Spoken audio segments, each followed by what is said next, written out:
Welcome to Notes on a Painting. Notes on a Painting is a podcast by artist Olivia Kemp and art historian Esme Garlake. Together each week we will discuss a painting that one of us has chosen and researched. Our choices of painting will reflect where our tastes differ and overlap across the history of art.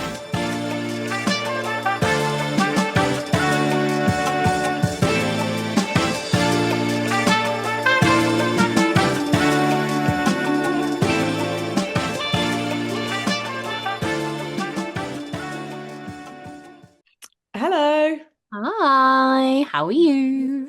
I am well. Yes, how are you? I'm well. I am all good. It is Good. your week, so I have been admin free. Yeah, it's Mostly. my week. So this week I have chosen to look at Sappho and I think you pronounce it Erinna in a Okay. garden at Mytilene. I won't really need to say that too much. Sappho and Erinna. And it is by Simeon Solomon. In 1864. It's watercolor on paper and it's actually pretty small, so it's 33 by 38 centimeters. Okay. So you think of like the length of a ruler is 30 Mm. centimeters. And it's in Tate Britain's collection. I haven't actually seen it in real life, it's not on display. And the sources for this week are Christie's article from 2018, which was very useful, called The Life and Art of Simeon Solomon. An article by Natasha Booth Johnson from 2024 about it's about the androgynous figures in both Solomon's art and Algernon Charles Swinburne's poetry. Well, I'll get onto that later. Okay. Suddenly going in with loads of detail. Wikipedia on Simeon Solomon, the Tate Britain label, and also for the Sappho parts of it, a translation of the complete fragments of Sappho called If Not Winter, translated by Anne Carson. And it is, I got it back in 2019 because it was just before COVID, and I absolutely love the book. It's Mm. really amazing because Sappho's poetry only survives in these fragments. And so it creates this amazing, it seems very modern poetry. Um, so yeah, I recommend to any poetry lovers out there. So yeah, if you would like to describe the painting, Yeah. it'd be great. So it is two figures on what looks like a stone bench. And they seem to be up against a garden wall with plants behind them, and then a wall, and then a tiny sort of slither of landscape in the background, blue sea and cypress trees, which sort of gives you the impression you're in somewhere in Europe, Mm. in the sunnier climes, maybe Yeah. Greece or Italy or something. Yeah. And the plants in the garden are quite sort of they look like they're sort of plants that move in a breeze, quite sort of light and willowy looking. Mm. There's a statue on the far right hand side of a figure with a jug and a scroll and it's on a pedestal. And then there's like it looks like a pair of bellows, but I don't really know. It might be a musical instrument. It's really hard to tell. It is Um, a musical instrument, but yeah, I'll tell you about it it's later. Yeah. leaning up against the sculpture. Mm. And the figures have got there's like three little feet on show, 1 foot hidden, and the figures are in an embrace with one looking out towards a viewer and one with their eyes closed and in profile Mm. up against each other. They look sort of like female figures based on the clothing, Mm. but they are a little ambiguous, particularly the figure on the right in yellow. Um, it's harder to tell. And then it looks like a deer that stood Yeah. on the edge of the bench. It has some sort of horn as well as an ear. So a Mm. goat or a deer or something, maybe a goat, not sure. Um, yeah, I mean, you can tell by looking at this that it's a small work. When you zoom in, the details are quite loose, and Mm. there's not a sort of more and more and more to see as you go in. There's two birds behind the figures and a single black bird as well, perched on the wall, and some flowers scattered by their feet. And Yeah. that's my Nice. description. I'm always amazed at how many details you pick out and that are so spot on, or like the little things come like, oh yeah, I'll speak about that later or about that later. It's like it's great.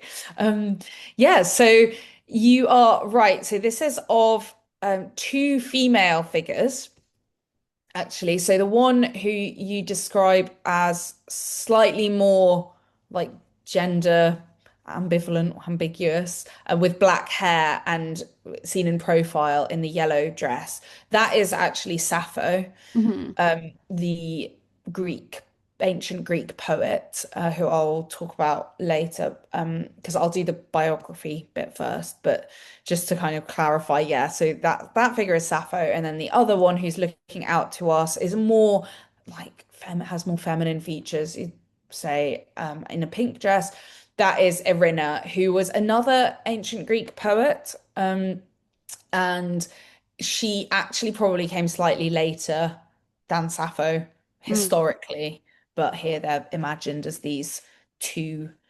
So Sappho is considered to be the first, like, historically recorded lesbian. Yeah, that's what I thought when you said Yeah, Sappho. I was thinking because I've watched something like the Mary Beard program on yeah, Sappho and Sapphic text or something. yeah, because the word sapphic comes from that, obviously, but also Lesbos is where she's from, Yeah. a Greek island, and so that's where the word lesbian comes from.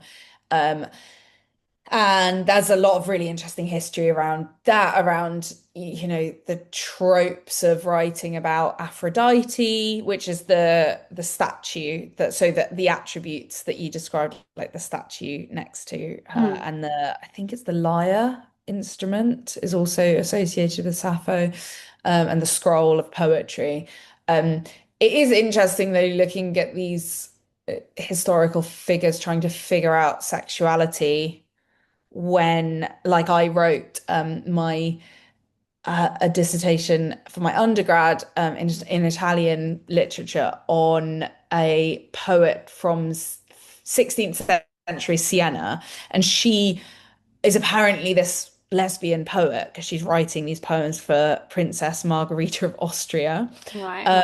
But there could be like like the writing could also be like literary tropes of the beloved being female and things like that. So I'm not saying Sappho wasn't like a lesbian, but it is interesting thinking about it, about the literature as well as the history. It overlaps. And Right. but that was a slight sidetrack. But Simeon Solomon, the artist, we absolutely know that he was gay and that he Okay. was pretty openly gay, in Victorian Britain. So I'll start with like the biography, but obviously the fact that he has depicted these two women in an embrace and it's Sappho is, you'd think significant in that sense as well. We Yeah. can probably make that link.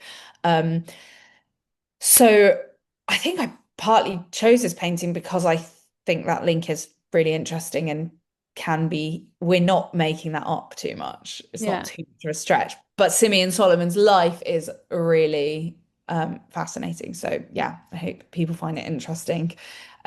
He was a British painter associated with the Pre-Raphaelites. I think we said just before starting recording, you were like, is this around then? Um, so he was born in 1840 into a middle-class Orthodox Jewish family in London. His father was a milliner. Do you know what a milliner is, out of Ah, interest? I did not know that. And in my head, ah. it was much more like manual labor, but You're it thinking was of like, Miller's. yeah, exactly. I was like, oh, he's got an anvil or something. Or he's like chopping down, but no, he's making hats. Anyway, and his mother was an artist. He was the youngest of eight children, and his older siblings, Abraham and Rebecca, also went on to become successful painters. And actually, I recognized a couple of Rebecca's paintings. They're also quite pre-Raphaelite style. Right. Abraham actually gave Simeon Solomon his first lessons in painting around 1850. And 2 years later, aged 12, he started going to an art academy and he soon became a student at, as we heard about last week, a kind of about a century earlier, at the Royal Academy.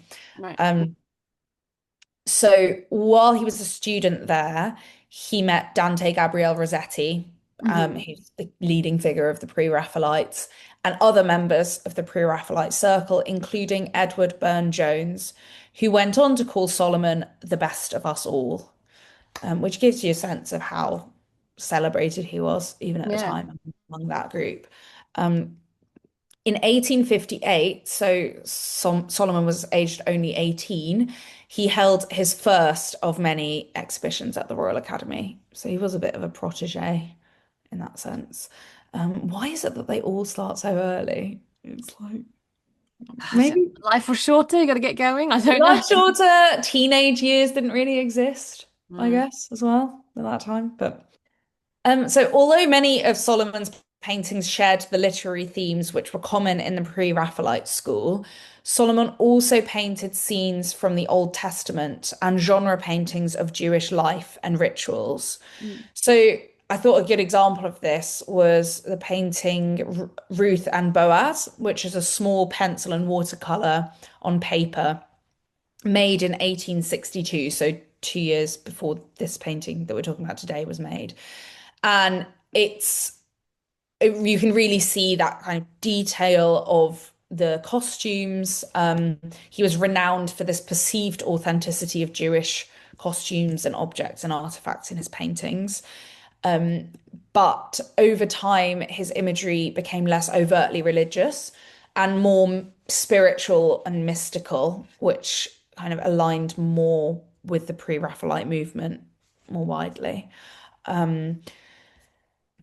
So over the next decade and a bit, he was building up a major reputation and he was producing large paintings for wealthy patrons. One of the people who had a really big impact on Solomon, and I think is important for understanding this painting because of the poetry background, was the poet Algernon Charles Swinburne. And they first met in 1863, so as he was beginning to build his reputation. Swinburne and Solomon shared a real love of classical literature, and Swinburne was particularly influenced by Sappho's poetry. They also both were interested in kind of pushing Victorian constructions of gender. And so both the poet and Solomon were used quite androgynous and often eroticized figures. And that's where the article I mentioned about by Natasha Booth Johnson comes in. Right. She's really talking about how both the poet and artist were using androgyny as a way of like pushing boundaries. Um, and I think one aspect of this was so Swinburne, and it was yes, it was often erotic as well. So Swinburne wrote an unfinished erotic novel called this is actually really funny, Lesbia Brandon, which I just find like Seems just in erotic. the modern ears, it just sounds completely bonkers. Yeah. Just Brandon, but just stick lesbia at the start of it. And but apparently this was it was actually unfinished. So it was between the years that from when they met. He was still writing this. He was writing it between 1859 and 1868. But Right. Solomon made illustrations for it. And it's yeah, it's interesting because I was thinking while I was researching this, oh, so Swinburne and Solomon were really they were pretty transgressive at this time as well. Solomon is making works. It's not just about androgynous figures, but also quite homoerotic figures, homosexual themes. Often by that I mean like just quite eroticized male bodies. Mm. Um, but as we'll see, like as this actually changed quite a lot. So yeah, but also just to say that like they were definitely pushing boundaries. I think it was within the pre-Raphaelite movement pretty accepted, although I assume it was if they were like celebrated by the pre-Raphaelites at this time and in that world. But critics, there's this one critic who wrote in 1871 that Solomon's works were veritable monsters and that his male subjects had a sickly effeminacy. Lovely. So yeah. which doesn't surprise me Mm, for the Victorians, yeah. really. Um, so everything changed a few years later in 1873 when Solomon was arrested for having sex with a man called George Roberts, and for soliciting sex in public toilets. Both he and Roberts were sentenced to 18 months imprisonment with light labour, but Solomon actually instead paid a fine for £100, which is actually quite a lot in Yeah. those days. Um, so that was like the big moment that really changed. And from what I was reading, some people said like that was it, like his reputation was over, like the public shame was too much. But actually, I read that it might have been okay, but a year later in Paris, Solomon was arrested on a similar charge and then sentenced to 3 months in prison. And it was like, seems to be that that was like, from that moment on, it was definitely like he couldn't recover from it. Right. Um, and so the reason I was really interested in the Swinburne friendship and that kind of transgression, because I was thinking, oh, that's quite progressive of both of them, like, quite like relates to modern audiences today much more. But apparently, Swinburne was among the many friends who turned their backs on Solomon. So Dante Gabriel Rossetti turned his back on him, and Swinburne as well. And so he could no longer like get the patrons or get um had that he was out on his own, I guess, really. Right. Which is so sad. Yeah. It's Because he also was sad because I don't know if it was around this time, but people would get trapped into getting arrested for soliciting in toilets as well because there'd I'm be policemen sure. in there and stuff. Yeah. I mean, even I haven't watched it, but there was a film about, I think it was set in the 80s or something where that was, or not the 80s, maybe earlier, but like there's even like well into the 60s that's going Yeah. on as well. So Yeah. yeah, I mean, um yeah, and it's one like this is the reason that in the Christie's article, they're talking about the return of of interest in Solomon's works and Mm. things like Burne-Jones saying he's the best of us. And they're saying, why is this major pre-Raphaelite figure so forgotten? And it is basically this, that Yeah. he just it kind of the floor fell from beneath him and that was it. So and obviously like, as I was reading this, I was thinking, well, wasn't this around the time that Oscar Wilde was imprisoned, arrested and imprisoned for well, they said sodomy. That was the thing. Right. That was the charge for being gay. Um, but that happened nearly 2 decades later in 1895 to 97. Um, but while I was looking that up, I found out that Oscar Wilde was actually a collector, unsurprisingly, like that in the same world very much. He was actually a collector of a number of Solomon's drawings. And in 1877, so a few years after this scandal of the time, Wilde described Solomon as a genius. So Oh, um, during the 1880s and 1890s, Solomon struggled with alcoholism and spent a number of periods in a London workhouse. He was supported by his family during this time, and he did have some friends who helped to support him. And what I found really amazing was that although he was no longer exhibiting or getting these opportunities for with patrons or anything near what he had before, he actually never stopped making his works. So he kept going. So he couldn't afford to buy oils and canvas. So he mostly worked on paper and also occasionally on the pavements of the streets when he was living on the streets, which is, it's just crazy that that was what could happen. yeah. You go from like exhibiting, having your first exhibition in the Royal Academy when you're 18 to being on the streets. And Um, it's crazy how long that legacy of someone being forgotten and written out has lasted as well, because some Yeah. names of Yeah. Burne-Jones and Rossetti and Millais are Yeah. like huge, and I've never heard of Simeon Solomon. No. Also, like he was a Jewish artist, so it's a double whammy in that Mm. sense that like the history books are not going to be, you know, the history books of the 20th century are not going to also be trying to seek out a Jewish artist, let alone a gay Jewish artist. Yeah, Um, so yeah, it's just such a tragedy actually. And he died in 1905, so he was 64. right. And he died as a result of his alcohol abuse in the St. Giles Workhouse in Holborn. And a year, but this is what's really interesting is like a year later, after his death, more than 50 of his works were shown in an exhibition of Jewish art in the Whitechapel Gallery, which is Hmm. obviously an area where lots of Jewish people were living at the time and has a huge, very rich Jewish history. Um, and there were a couple of things like that over the next few years after his death, but he generally was overlooked until the late 1980s. And there were then a few things of like, I think there was a play that someone wrote about him and a few like individuals who were really connecting with him. Yeah, But in 2017, six of his works were included in Tate Britain's Queer British Art exhibition. right. I guess this week I was like, whoa, I am much more intrigued by his biography.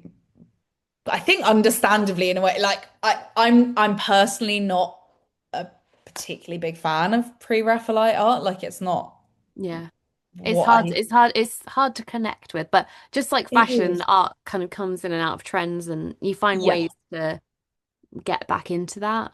But yeah, Yeah. similarly, I find some particularly the sort of beautiful ladies kind of pre-Raphaelite art very difficult to connect with. Yeah. And I But I think am that's aware that maybe there'll be a channel back into it at some point in the future where I oh yeah. might engage with it easier. Yeah, I think it's there's so much overlap with the writing and the like it is quite um intellectually dense, I think, actually, even though they are such popular images Mm. now. They almost they seem accessible because they're these beautiful, very detailed. You can always appreciate the technical. That's actually why I love them, is because of the technical details, just how miraculously detailed they are in Mm. oil. Um, like I worked at the Ashmolean for a bit and would just I did really enjoy the pre-Raphaelite room because you can just look and spot these details. But actually, once you try and get, I went to the Rossetti exhibition at Tate Britain a couple of years ago, and that was, yeah, there's a lot to say about all of that. Like, even with, I've skipped over it loads, but with Solomon, you've got the classical literature. You've got like the Old Testament stories and trying to bring all of those stories out. There is a lot of narrative in Yeah. it that is quite hard sometimes to wade through almost. Um, yeah. So on that note, we can try and wade through a bit with this. Yeah. Try But get I to the think, bottom of it a bit better. yeah, I mean this painting, like I think it's so small um as well. Like it's watercolor on paper. It is a little, like you said, it's not as y- the more you look at it, like I don't know, I find like the textures are really beautiful. Yeah. It's not what I would think of. I'd almost think of it as like color pencil rather than watercolor Yeah. or like crayon, it almost looks like. So the watercolor is an interesting, There is this, you can see the paper texture through the paint in areas, I think, that's where it, it's been quite yeah. dryly applied. So it sort of Yeah. has that textural quality that you might see in chalks or charcoal or something. Yeah, chalks, that's what I was thinking. Yeah, it's more like that. But yeah, I mean, so on Sappho, she was a Greek poet born in Lesbos around 612 BC. Um, and she apparently established a community of young women devoted to Aphrodite and the Muses. Mm. And that's where like I'm like she writes about there's one she does write about same-sex love and Mm. same-sex desire, definitely, but like also bearing in mind that this was culturally like they are devoted to a goddess, Aphrodite. So yeah. She wrote 9 books of poetry, but only fragments survive, as I said. And yeah, the principal subject of her work is the joy and frustration of love. And the most complete surviving poem is an invocation of Aphrodite to help her in her relationship with a woman. It's just like a lot of women. Yeah. Um, so yeah, there's actually a drawing that Solomon made in 1865 called Erinna taken from Sappho, which is quite interesting in comparison to this. It actually looks a lot more like cartoon-like than, you can see how the watercolor has really like filled this in, and the texture is a lot more interesting, like you say, like the paper texture as well.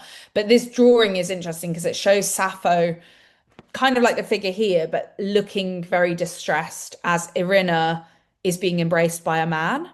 So Right. there's a third figure that's been inserted, um, in contrast to this one, which is some people were saying like that Erinna looks perhaps a little bit perturbed, Just like a kind of little passive. a little passive, but maybe that's just her being a good feminine lady, Yeah. you She know? might be a passive person. We don't know. She's just a passive person. It's just her personality, Hmm. actually. Yeah. So the drawing has been connected to that longest poem, which is called Sappho's Confession sometimes, Right. or Sappho 94, which I think refers to just the number of fragments that there are. Um, and so some of the things, so it's a conversation between the poet and a woman who is leaving her. So it says, like, she was leaving me in tears. Um, and it's considered the only mention of homosexual activities in any of the surviving poetry by Sappho. I don't know. Like it says, like, on soft beds, delicate, you have satisfied desire. Right. So it's pretty sexy, I guess. But it's also fragments. So, that is the fun, I think, of Sappho's poetry now. Yeah. Um, I think probably it's interesting because yes, this is a depiction by a gay man of a same-sex love, a Mm. same-sex relationship. The doves that you mentioned, the 2 doves above, are a symbol of love. Um, the deer, apparently it's a deer, but I know what you mean. It's like a tiny little goat thing, but it's a deer. That's apparently the sacred animal for Apollo, which would actually symbolize that Sappho was the 10th muse, which is what Plato said, apparently. Like, there's all of these, like, that's what's gets a bit um confused. I understand why lots of people like these because you can decode these you always can decode pre-Raphaelite images. Yes, it sort of gets a bit academic, and some Yeah, people like very that, and some quickly. people find it a bit Yeah. dense. Yeah. And also, if we know that that's what Solomon was really interested in, like him and Mm. Swinburne sharing their love of classical literature, then like they are probably going to be, especially a drawing where you might pass it around, or it might be for a friend or a potential, like this might be a study, say, for a painting. Yeah. It can be a discussion piece as well. But yeah, I guess it's just interesting to me how there's still the gender roles. Yes, they're androgynous, but Sappho is distinctly more masculine in this. She Yeah. is more androgynous. And Erinna, like you say, looks pretty passive. Like she's got a boob nearly out and a shoulder exposed. It's like the classic. Just the accidental boob. The accidental boob, so yeah, I think that shouldn't be too much of a oh, this is, it's just funny how I myself can fall into the trap of thinking that, oh, because Simeon Solomon was gay, therefore somehow he's not Victorian, Mm, you know? yeah. Like gay is like a modern thing, and it's like, no, obviously it's historic. Like this is still a rounded person who is like, has his own culture and is And, very much a and and product. and also it's like that awareness that homosexuality in history it has its peaks and troughs in terms of acceptability, and Victorian era was not a peak. It's definitely a trough. Absolutely not. And we don't, well, I Definitely think not. we sort of assume that Sappho, that was more of a peak, and that now is Mm. more of a peak in some spheres. So, We might be heading for a trough, well, hey? yes, I wasn't going to not No, no, I know. that. And So also, it's like, where are you in the world? exactly. Like always, yeah. Yeah, so Um, it's interesting because you look at it through today's lens and it's one way, look at it through Sappho's lens, it's another way, and then you look at yeah, it through Solomon's lens and it's something completely different again. And yeah, and you are sort of trying to factor in elements of like how he feels about it, and like whether there's yeah, shame or whether there's pride yeah, or whether there's, yeah.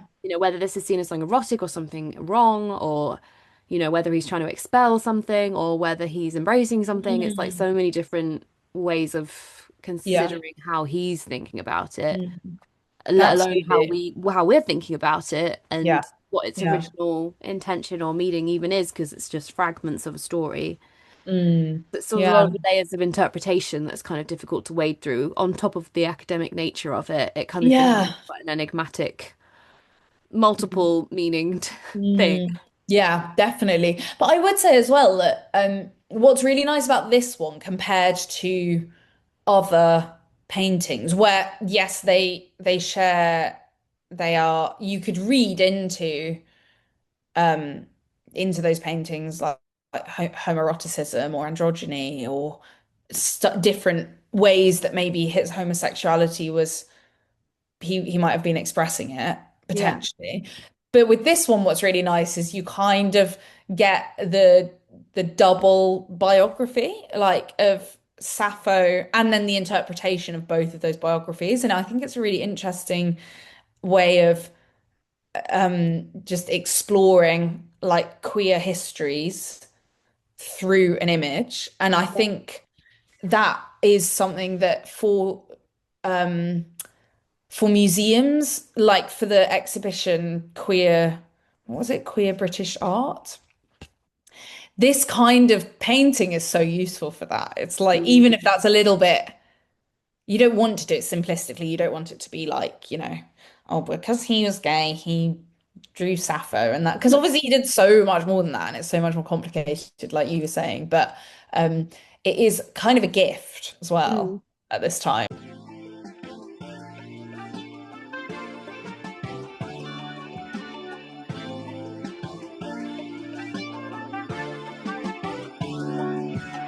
Thank you for joining us this week. We can never be 100% sure of the accuracy of historical events. However, the information we are providing is based on our own research. If there's a painting you'd like to hear us discuss, please let us know on social media. And if you've enjoyed this podcast, please subscribe for weekly episodes.